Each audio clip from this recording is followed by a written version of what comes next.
think they're ready to surrender. INA की बागी फौजियों पर अंग्रेज देशद्रोह का मुकदमा चलाएंगे। उन तीनों के बचने के चांसेस कम हैं। ये कोई आम केस नहीं, कोर्ट मार्शल है। बोला भाई, ये केस आप कांग्रेस के लिए नहीं, सुभाष बोस के लिए लड़ी। Lieutenant Gulbaksh Singh Dhillon, Captain Shah Nawaz Khan, Captain P.K. Sehgal. Section 41, waging war against the king. You are charged with murder. Do you plead guilty to the charges read out? ईमानदारी से आजादी के लिए लड़ने वाली अगर कोई फौज है तो उसका नाम है आजाद हिंद फौज। Safety, honor and welfare of your country comes first, always. British Indian Army hand you over to the Japanese Imperial Army. Hindustan और अंग्रेजों के बीच एक धागा था, वो टूट गया। इस बार कुछ ऊपर नीचे हुआ तो देश में बवाल मच जाए। अब जनता किसी अंग्रेज को नहीं छोड़ेगी। रात दिन अपने सीने विच वजदी आजादी दे राग नू बंद कर ला। अंग्रेजी अफसरों ने साडी हिफाजत नहीं की, तो वो हमारी वफादारी के हकदार किस तरह हो सकते हैं? आज हिंदुस्तानी फौज के पास अपना असली मकसद है, हिंदुस्तान की आजादी। तुम मुझे खून दो, मैं तुम्हें आजादी दूंगा। ये मुकदमा पूरी इंडियन नेशनल आर्मी का है, क्योंकि हमने वो दिन देखा है जब हमें ऐसा लगा था कि हमने हिंदुस्तान को वाकई आजाद कर दिया।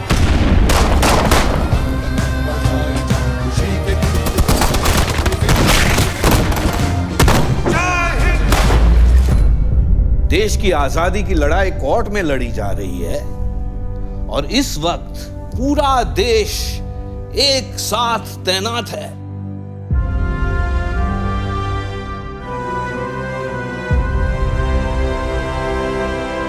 This trial and its judgment shall be remembered throughout history.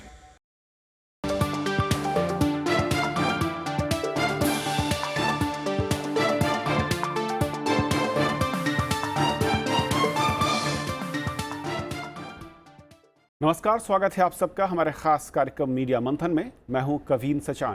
Media मंथन में आज हम बात करेंगे न्यूज़ चैनल्स में दिखाई जा रही हिंसा से भरी खबरों के बारे में। अक्सर न्यूज़ चैनल्स में ये देखा जाता है कि वो हिंसात्मक खबरों के प्रसारण को लेकर बने नियमों का पालन नहीं करते। कोई न्यूज़ चैनल टेलीविज़न पर लाइव आत्महत्या दिखाता है तो कोई सीसीटीवी कैमरे में कैद उन तस्वीरों को जिसमें कोई दुर्घटना या फिर जिसमें किसी की मौत हो रही होती है। डेड बॉडी से लेकर खून से सनी लाशें भी टीवी स्क्रीन का हिस्सा बनती हैं। यहाँ तक कि पति पत्नी के बीच झगड़े और लाइव पिटाई तक भी स्क्रीन पर धड़ल्ले से दिखाई जाती है। अब सवाल ये उठता है कि ऐसे में जो सामने आता है तो ये लोगों को जागरूक करने का जो एक माध्यम है जिसे माना गया है पत्रकारिता, लेकिन जिस तरीके से आजकल हिंसा से भरी खबरें इसमें तरजीह मिल रही है और स्क्रीन पर दिख रही हैं, उससे क्या समाज को गलत संदेश नहीं जाता? आज इसी मुद्दे पर चर्चा करने के लिए हमारे साथ स्टूडियो में 4 बेहद खास मेहमान हैं जिनका मैं परिचय करा दूं। हमारे साथ हैं आज तक की पूर्व एंकर सोनिया सिंह, जिन्हें पत्रकारिता के क्षेत्र में करीब 13 से ज़्यादा वर्षों का अनुभव है और आज तक की न्यूज़ चैनल में निर्णायक पद पर रहीं। जी न्यूज़ में बतौर रिपोर्टर इन्होंने रिपोर्टिंग भी की। स्वागत है सोनिया आपका हमारे शो में। हमारे साथ इंडिया संवाद के मैनेजिंग एडिटर दीपक शर्मा जी हैं। दीपक जी, बहुत बहुत स्वागत है आपका। दीपक शर्मा के बारे में कहें तो पत्रकारिता में करीब 25 साल का अनुभव है। इन्होंने प्रिंट और टेलीविज़न में अहम भूमिकाएं निभाई हैं। आज तक में वरिष्ठ पद पर रह चुके हैं और साथ ही साथ इंडिया संवाद के जरिए सोशल और सामाजिक सरोकारों से जुड़ी खबरों को समाज के सामने परोसते हैं। हमारे साथ मौजूद होंगे एन.के. सिंह साहब, जो कि बीए के जनरल सेक्रेटरी हैं और इनका भी पत्रकारिता में लंबा अनुभव है। कई वरिष्ठ संस्थानों में रहे हैं, अखबारों में लिखते रहते हैं और सरकार से लेकर जन सरोकार के मुद्दे पर आवाज़ बुलंद करते हैं। हमारे साथ विनीत कुमार हैं, जो मीडिया आलोचक हैं। कई वर्षों का इन्हें अनुभव है और उन्होंने मीडिया पर एक किताब लिखी है और मीडिया में जो कुछ परोसा जाता है या जो कुछ चलता है उसके बारे में तीखे सवालों से कई बार वाद भी करते हैं। स्वागत है विनीत आपका। और इन चारों मेहमानों के जरिए हम जिन सवालों पर चर्चा करेंगे उनके बारे में बता दूं। हमारा पहला सवाल होगा कि टेलीविज़न पर आखिर हिंसा क्यों है। हम दूसरा सवाल पूछ रहे हैं कि क्या बिना हिंसा की तस्वीरों के खबरें नहीं दिखाई जा सकती। और हमारा तीसरा सवाल होगा कि क्या अंतर्राष्ट्रीय मीडिया की तरह हम परिपक्व नहीं हैं, और अगर नहीं हैं तो क्यों नहीं हो पाए हैं। शुरुआत में दीपक आपसे करूं, क्योंकि आप क्राइम से लेकर इन्वेस्टिगेटिव जर्नलिज्म, दूसरे तमाम चीज़ों को आपने देखा है, कवर किया है। क्या ये आज की हकीकत है कि भारतीय टीवी चैनल्स, मीडिया में बिना हिंसा के आप 1 घंटा टीवी स्क्रीन को नहीं देख सकते? सचान भाई, आपकी बात में दम है और आपने बहुत ही तथ्यपरक सवाल उठाया है, लेकिन मेरा मानना है कि मैं जवाब देने से पहले जिस इंडस्ट्री से जुड़ा है आपने सवाल किया है, हमें उस इंडस्ट्री को समझना होगा कि आज जो न्यूज़ मीडिया इंडस्ट्री हिंदुस्तान में है और ख़ासकर टीवी चैनल की, उसका फोकस कहाँ पर है? तो फोकस जो है वो रेटिंग्स पर है। रेटिंग्स हैं तो रेवेन्यू है, रेवेन्यू है तो सर्वाइवल है। अब अगर रेटिंग लानी है तो आपको कहीं ना कहीं सेंशनलाइज चीज़ों को करना पड़ेगा। सेंसेशन होना चाहिए, एक शॉकिंग एलिमेंट होना चाहिए। और जब आप शॉक और सेंसेशन की बात करते हैं तो जिन तस्वीरों की आप बात कर रहे हैं, जिस वायलेंस की आप बात कर रहे हैं, जो विभत्स भी हो सकती हैं, भयावह हो सकती हैं, लाइव सुसाइड की आप बात कर रहे हैं, वो फिर एक बहुत, मैं कहूँगा कि एक अहम हिस्सा बन जाता है उस रेटिंग का। और यही वजह है कि आप दिनों दिन, मतलब और डिटेरिएशन हो रहा है। हालांकि सेल्फ रेगुलेशन मैकेनिज़्म भी है और हमारे वरिष्ठ संपादक रहे एनके सिंह उस पर आपको फोकस करेंगे कि आखिर क्या न्यूज़ ब्रॉडकास्टिंग एसोसिएशन कर रहा है या प्रेस काउंसिल क्या कर रही है। लेकिन मैंने आपको एक उसका जो व्यवसायीकरण है, सेक्स का, नग्नता का, हिंसा का, क्राइम का, इसका जो व्यवसायीकरण है जिसको हम रेटिंग्स में ढाल देते हैं, इसके पीछे कारण वही है। रेटिंग में ढालने का कारण आप करें कि आवरण जो पहना दिया जाता है। सोनिया, आपने लंबे समय तक रिपोर्टिंग की, एंकरिंग का आपको लंबा अनुभव रहा है, अलग अलग चैनलों में आपने काम किया। उस दौर से और आज के दौर में क्या आप वाकई आपको महसूस होता है, हो सकता है हम कुछ लोग गलत हों, कि हिंसा दिखाना अब अनिवार्य सा हो गया? जो दीपक भाई कह रहे हैं कि वो एक आवरण के जरिए कि टीआरपी होगी, रेटिंग होगी, वो एक इंस्ट्रूमेंट की तरह यूज हो रहा है। टीआरपी का तो मतलब ही वही है कि आप क्या ऐसी चीज़ दिखाएं कि ज़्यादा आई बॉल्स आपके पास आएँ। और आजकल तो यही लग रहा है कि जितना आप वॉयलेंस दिखाएंगे, जितने आप हिंसापूर्ण दृश्य दिखाएंगे, उतना आपके पास आई बॉल्स आएंगी, चाहे वो यूथ की हो या फिर मेन की हो। क्योंकि अगर आप टीआरपी चार्ट्स देखें तो लगातार ना सिर्फ टीवी चैनल्स के, बल्कि जो एंटरटेनमेंट चैनल्स भी हैं, क्यों ऐसा होता है कि 8 बजे और 9 बजे नाग नागिन आ जाते हैं? क्या वजह है कि क्राइम शोज प्राइम टाइम में दिखाए जाते हैं? ये सिर्फ इसलिए क्योंकि जो आज का युवा है या फिर जो एक मेल ऑडियंस जिसे टारगेट करते हैं टीवी चैनल्स, वो ये सब शोज देखना भी चाहते हैं। शायद यही वजह है कि दिखाए भी जाते हैं, क्योंकि अगर लोग नहीं देखेंगे तो शायद दिखाए भी नहीं जाएंगे। तो ये डिमांड और सप्लाई वाली बात भी एक हो सकती है। लेकिन समय बहुत बदला है। हमारे टाइम में जब मैंने जी न्यूज़ में शुरू किया था, तब सिर्फ न्यूज़ हुआ करती थी और हमने वो बहुत इन्जॉय किया है टाइम, क्योंकि हम जर्नलिज्म की रियल नॉलेज और रियल वैल्यू को हम दिखाते थे और हम उसको परखते थे। लेकिन धीरे धीरे चीज़ें डिटोरिएट होती गई और मैं ये कहूँगी कि जो नए चैनल्स आते हैं वो इस होड़ में कि किस तरह से हम अपनी टीआरपी रजिस्टर करवा पाएँ और आगे बढ़ पाएँ, वो इस तरह की चीज़ें दिखाते हैं जो शायद एस्टैब्लिश चैनल्स ना दिखाएं। क्योंकि आपने खुद कहा कि जब एक दौर था जब सिर्फ और सिर्फ न्यूज़ होती थी, न डेड बॉडी दिखाई जाती थी, ना उस तरह की हिंसा की खबरें लाइव दिखाई जाती थी, ना ही सीसीटीवी फुटेज ढूंढे जाते थे कि बार बार हर घंटे हम क्या दिखाएंगे। तो बाजार तो तब भी था सोनिया, तो क्या तब बाजार चैनल यानी पत्रकारिता के नीचे होता था और आज वो ऊपर आ चुका है? चैनल्स तब कम थे। अगर आप 1998 की बात करें तब चैनल्स कम थे और इस वजह से इस तरह की होड़ नहीं लगी थी कि हम कुछ भी दिखाएं तो हमें अपनी टीआरपी चाहिए। शायद आपस में एक अंडरस्टैंडिंग थी कि हम, और कोई ऐसे, अगर हम सपोज भुज का अर्थक्वेक था, वहाँ पर कुछ ऐसे दृश्य थे जो दहलाने वाले थे, डेड बॉडीज थी, फंसे हुए थे, बच्चे थे, लेकिन उसे दिखाने से पहले बहुत आत्मंथन हुआ था। मुझे याद है वो जो न्यूज़ रूम में मीटिंग हुई थी, उसमें सबने यही एक डिसीजन लिया था कि नहीं, हम ऐसे दृश्य नहीं दिखाएंगे, क्योंकि छोटे बच्चे भी देख रहे हैं, हमारे स्कूल गोइंग किड्स भी देख रहे हैं, उन सब पर क्या असर पड़ेगा। वो ऐसे दृश्य होते हैं जो आप जिंदगी भर नहीं भूल सकते हैं। एनके सिंह साहब, जिस तरीके का दौर है और जिस तरीके का टीवी माध्यम हो चला है, बाजार, टीआरपी, ये बार बार बातें आती हैं, मैं कहूँ कि एक मुखौटे हैं। जब हम टीवी मीडिया की बात करते हैं तो इन्हीं मुखौटों के ज़रिए तमाम नाकामियों को छुपाने की कोशिश होती है। मैं बहुत बेबाक तरीके से कह रहा हूँ। क्या आपको लगता है कि वाकई ये सिर्फ एक दिखावा है, ये कहना महज हम अपने आप से एक छलावा सा है कि टीआरपी है या बाजार है, इसलिए हमें हिंसा को दिखाना पड़ता है, इसलिए हम लाइव आत्महत्या भी दिखाते हैं, इसलिए हम लाइव डेड बॉडी भी दिखाते हैं, इसलिए हम ऐसे आंसुओं को भी दिखाते हैं जिसका इम्पैक्ट बच्चों पर या फिर फीमेल पर क्या होगा, कभी सोचते भी नहीं? एक तो आपका ये पूरा फॉर्मुलेशन ही फॉल्टी है कि टीआरपी है इसलिए हम दिखाते हैं। अगर मान लीजिए कि लोग देखते हैं इसलिए दिखाते हैं, तो फिर हम पोर्नोग्राफर क्यों ना हो जाएं? बड़ा घटिया लगता है ये लॉजिक। कोई भी देता है तो जो मीडिया में है वो देता है, या जो मीडिया के बाहर है, एक अच्छा खासा वर्ग है मीडिया के बाहर जो कि थ्राइव करता है मीडिया क्रिटिसाइज करके, परमानेंट स्लॉट में है और वो दूसरे काम में है लेकिन मीडिया क्रिटिसाइज करने के शौक में है। इशू ये नहीं, उनसे उनका खैर मकदम है। जो मीडिया के बाहर हैं वो जब क्रिटिसाइज करते हैं उसे वेलकम करना चाहिए।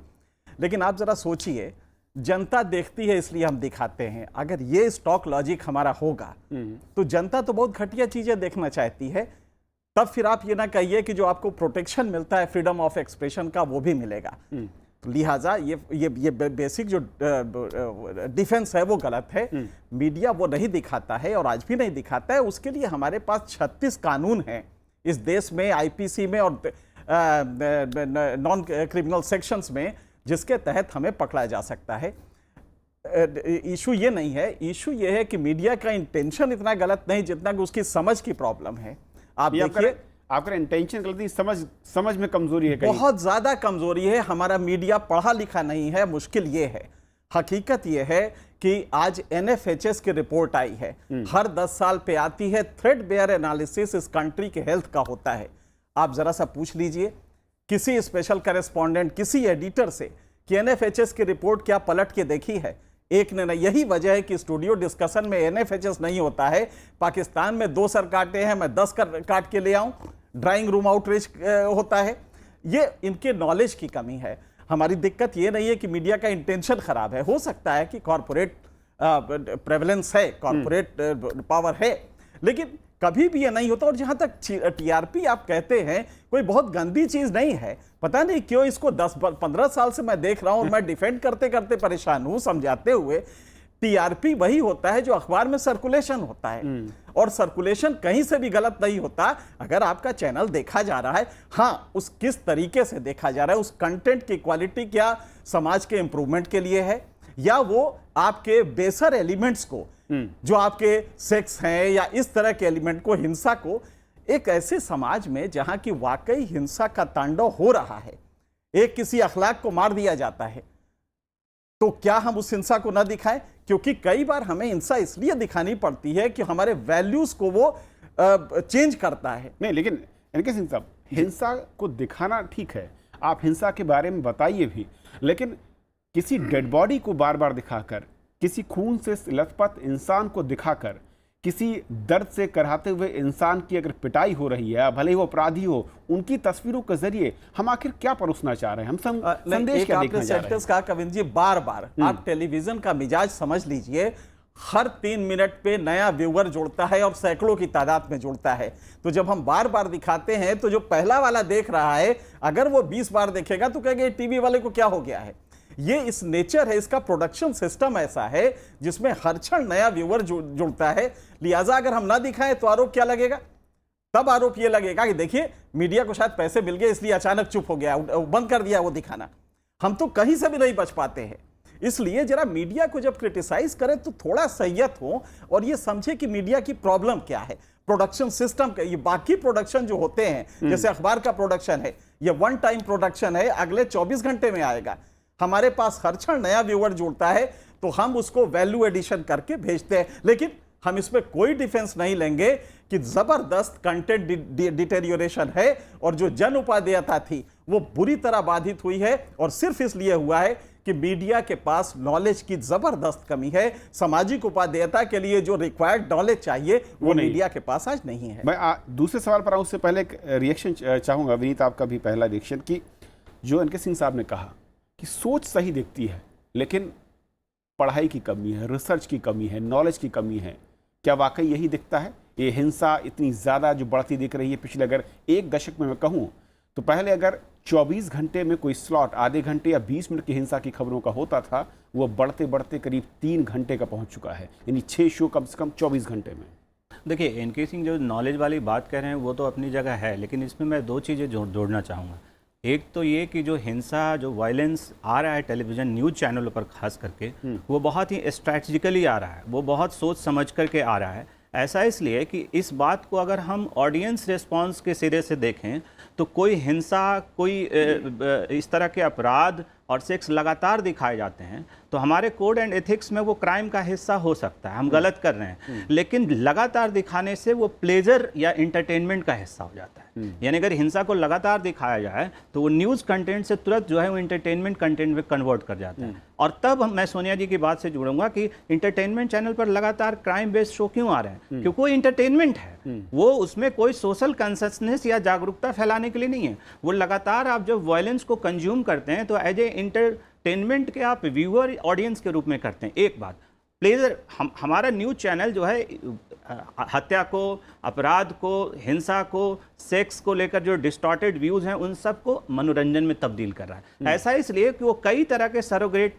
प्रेशर के बीच काम करता है। उसको एक चुनौती जो है इंटरटेनमेंट चैनल से, उसकी दूसरी चुनौती जो इंटरनेट पर बहुत सारे अनगिनत कंटेंट हैं, जिसकी संख्या गिन नहीं सकते, उसको प्रेशर और उसके बीच उससे रेवेन्यू जनरेट करना है। यहाँ पर आकर टीआरपी का सवाल बहुत छोटा लगने इसलिए लग जाता है क्योंकि वो अपने लिए एक एग्जिस्टेंस की भी लड़ाई लड़ रहे हैं। न्यूज़ चैनल अपने एग्जिस्टेंस की लड़ाई लड़ रहे हैं। 7 से 10 के स्लॉट में कौन एंटरटेनमेंट की तरफ शिफ्ट कर जाएगा, कौन व्हाट्सएप और फेसबुक ट्विटर की तरफ चल जाएगा, ये चिंता न्यूज़ चैनल की है। इसमें दूसरी चीज़ मैं ये और जोड़ना चाहूँगा कि ये कॉस्ट कटिंग का भी उतना ही मामला है। आप हिंसा से, अपराध से जुड़ी हुई स्टोरी देखिए, क्या वो फर्स्ट हैंड न्यूज़ चैनल के कवरेज हैं? क्या वो एजेंसी से आए हुए फुटेज हैं? नहीं, वो ब्लर होते हैं, वो सीसीटीवी कैमरे के होते हैं, इसमें लागत कुछ नहीं लगता है और सनसनी या व्यूअरशिप है वो बहुत ज़्यादा मिलता है। तो चैनल बहुत सोच समझ करके उसे जीरो कॉस्ट पर इस तरह का कंटेंट मिल जाता है, इसलिए आप देखेंगे कि चैनल उस पर पूरा फीड करते हैं और जीरो कॉस्ट पर जो कंटेंट आपको मिलता है,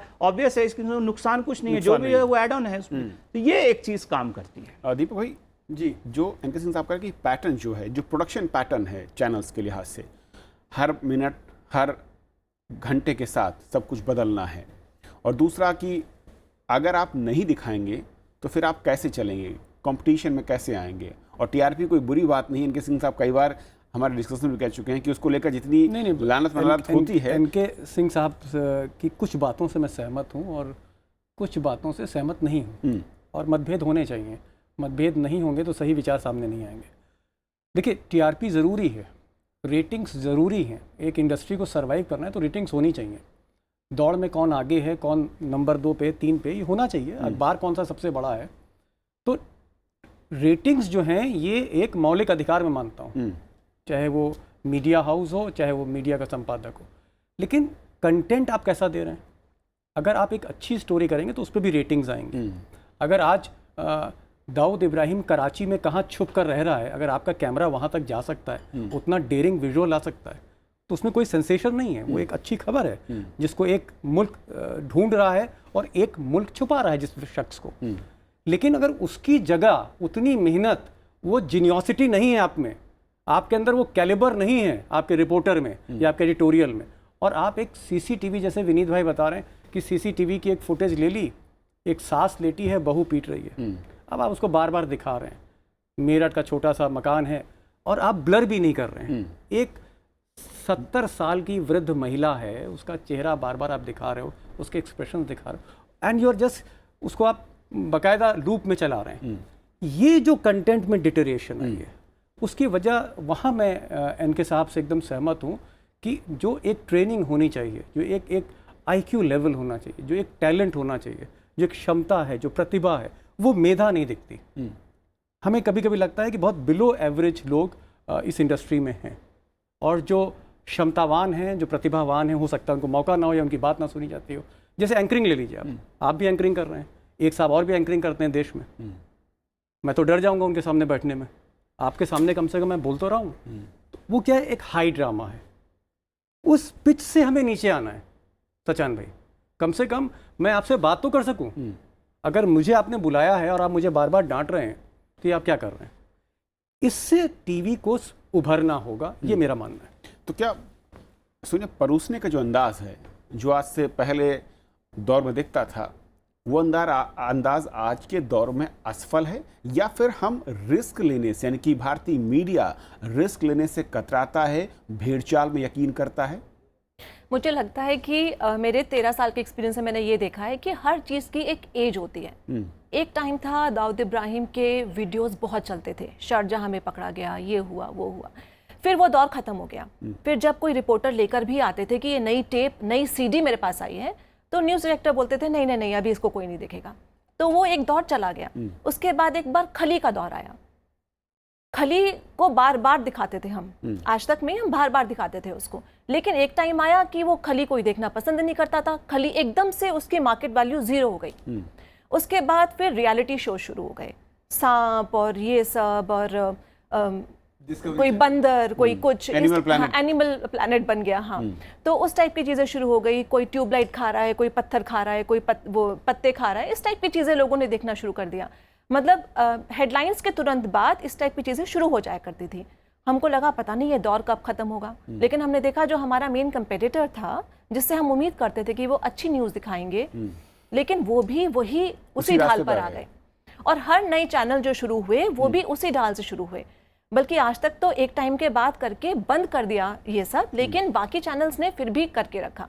तो हर चीज़ की एक एज होती है। अगर अभी बहुत वायलेंस दिखा रहे हैं, मुझे लगता है कि लोग थोड़े परेशान हो जाएंगे, एक अति जिसे कहते हैं वो एक क्रॉस हो जाएगी, तो शायद ये भी एक फेज चला जाएगा, कोई नई चीज़ आ जाएगी। विनीत, वाकई ऐसा है कि एक फेज है, चला जाए? ये फेज नहीं है, ये और आने वाले समय में खतरनाक स्थिति है।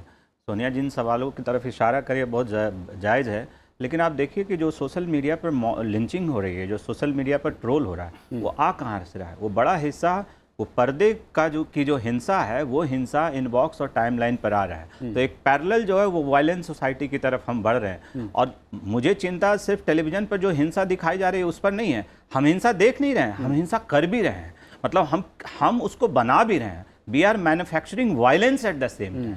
तो ये एक ज़्यादा खतरनाक स्थिति है, क्योंकि सवाल एक दर्शक के रूप में देखने का नहीं है, हमें सवाल एक नागरिक के रूप में इस लोकतंत्र में जीने का है। ये बड़ा सवाल है। इनके सिंह साहब, अब दो चीज़ें हैं जो तमाम, जब विदेशी मीडिया की बात होती है अलग अलग देशों में, मैंने इस मुद्दे को लेकर काफ़ी पढ़ा, कहीं पर भी आंसुओं तक को दिखाने पे रोक है।